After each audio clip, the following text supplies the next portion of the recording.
Hi, ഇന്ന് ഞാൻ ഉണ്ടാക്കുന്നത് വറുത്തരച്ച സാമ്പാറാണ്. ആദ്യമൊക്കെ സാമ്പാർ ഉണ്ടാക്കാന്ന് പറഞ്ഞാൽ ടാസ്ക് പിടിച്ച കാര്യമായിരുന്നു. പിന്നെ ഇത് ഇഷ്ടപ്പെട്ട് ചെയ്യാൻ തുടങ്ങിയപ്പം ഭയങ്കര ഈസി ആയിട്ട് തോന്നാൻ തുടങ്ങി. അപ്പോൾ ഞാൻ പരിപ്പൊക്കെ കുതിർത്ത് വെച്ചു. വെജിറ്റബിൾസൊക്കെ വേണ്ടുന്നത് കുറച്ച് കട്ടിയുള്ളത് നമ്മൾ കുക്കറിലിട്ട് വേവിച്ചെടുക്കണമല്ലോ, അത് ചെയ്തിട്ടുണ്ട്. പിന്നെ ബാക്കി വെണ്ടയ്ക്ക, മുരിങ്ങക്കായ് അങ്ങനത്തെ വെജിറ്റബിൾസൊക്കെ നമ്മൾ വേറെ തന്നെ വേവിക്കുകയാണല്ലോ ചെയ്യുന്നത്.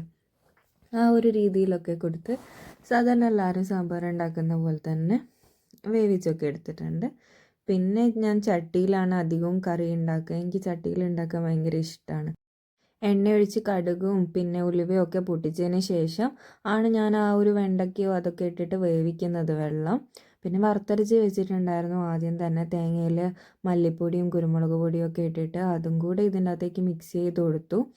സാമ്പാർ പൊടി ഞാൻ ഈ ഒരു നമ്മുടെ വെളിച്ചെണ്ണയിൽ ആ താളിപ്പിലാണ് ഇട്ടിട്ട് വഴറ്റിയെടുത്തത്. മൊത്തത്തിലൊന്ന് മിക്സ് ചെയ്ത് ആ വറുത്തരച്ച് വെച്ച തേങ്ങയും കൂടെ മിക്സ് ചെയ്ത് ഇട്ട് നന്നായി ഇളക്കി തിളപ്പിച്ചെടുത്തപ്പം സാമ്പാറായി.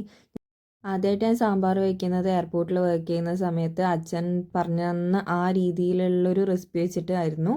അപ്പോൾ അതായിരുന്നു എൻ്റെ ഫസ്റ്റ് സാമ്പാർ. ആ ഉണ്ടാക്കിയ ടേസ്റ്റ് എനിക്ക് പിന്നെ ഒരിക്കലും സാമ്പാർ വെച്ചപ്പോൾ കിട്ടിയിട്ടുണ്ടായിരുന്നില്ല. മേ ബി അന്ന് അച്ഛൻ പറഞ്ഞു തന്നതനുസരിച്ച് നമ്മൾ ചെയ്തതാണല്ലോ. പിന്നീട് നമ്മളെ ഇഷ്ടത്തിന് അതിനോരോ മോഡിഫിക്കേഷനൊക്കെ വെച്ചത് കൊണ്ടായിരിക്കും ഇപ്പം ആ ഒരു ടേസ്റ്റ് മാറിയിട്ടുണ്ടാവുക. Thanks for watching.